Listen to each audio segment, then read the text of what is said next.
What is matter? By the end of this short lesson, you should be able to recognize the difference between atoms and elements and compounds if I give you a formula, and be able to define what matter is and the two general categories that we can separate matter into. So let's dive in. Matter and how it changes is chemistry. That's the definition for chemistry, the study of matter and how it changes. So it's important that we have a working definition of matter. Matter is anything that has a mass and takes up space. We've just been dealing with density, which is a property of matter that measures how much mass we can pack into a particular space or volume. Well, it turns out that matter can be divided into many categories. In general, there are two big categories and then categories underneath that. And so we're going to focus on one section of this graphic organizer here in this first part of this lesson. So if we look at matter, we can separate it into two big categories. And the way that we separate it is by how you separate it, right? So we're going to organize matter into two big categories. And those two big categories are pure substances or mixtures. And whether or not something is considered a pure substance or a mixture is dependent on how we actually separate it into its parts. Okay? If something is a pure substance, we separate it into its parts chemically. That means I'm going to have to use some sort of chemical process to get down to the individual particles. If something is a mixture, I can separate it physically, which means I can cut it apart, I could shake it apart, I could actually take my fingers and pick the individual things apart from each other. Right? So the first big classification, whether something is pure or a mixture, is how we can separate it. If we have to separate it chemically, we're dealing with a pure substance. If we can separate it physically, we're talking about a mixture. What we're going to concentrate on in this first section is just pure substances. So we're going to look at two categories of pure substances that are pure because we have to separate them chemically. The first one is elements. That would be one type of pure substance. An element is matter where every single atom is exactly alike. And we can recognize this because we will have a symbol for it on the periodic table. So some examples of elements might be carbon, or hydrogen, or oxygen, or sodium. If it's a symbol on the periodic table, then it's an element. And remember, if you're an element, all the atoms are alike.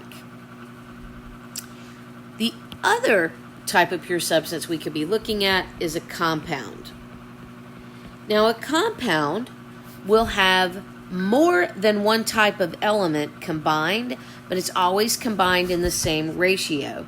So some examples here might be water, which is H2O, salt, which is NaCl. Okay. So we have elements in these compounds. We have elements that we find on the periodic table, but we have more than one type. So in water, we have hydrogen and oxygen. In sodium chloride, we have the sodium and the chlorine, right? Not one element, but multiple elements.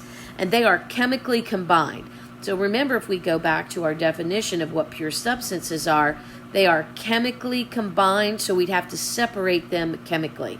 That means that if I look at water, I can't separate the hydrogens and the oxygens in any physical means.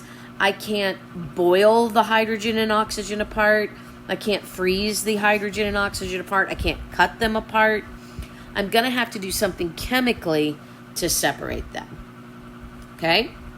So, let's go and look at whether or not something is an atom or a molecule, and then we're going to look at elements and compounds.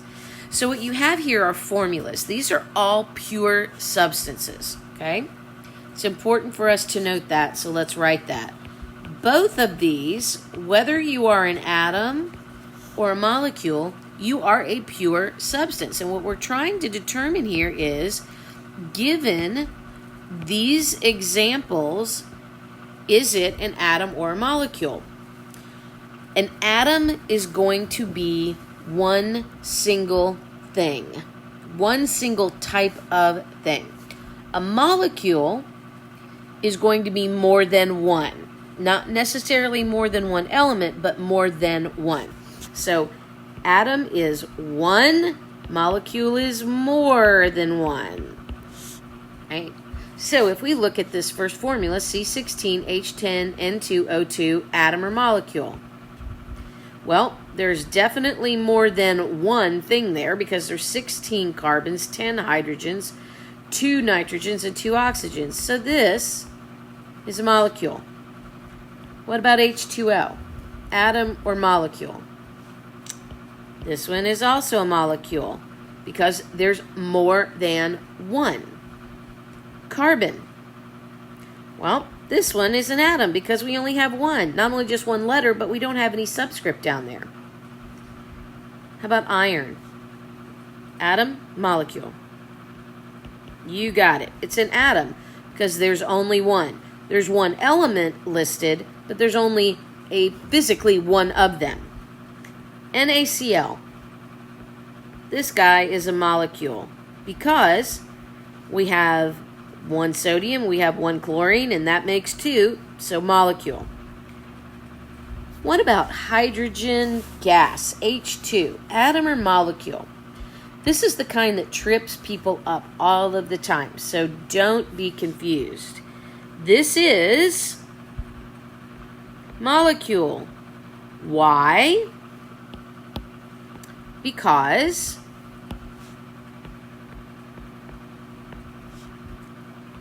there's 2. Remember, atom has to be just one of something. Okay?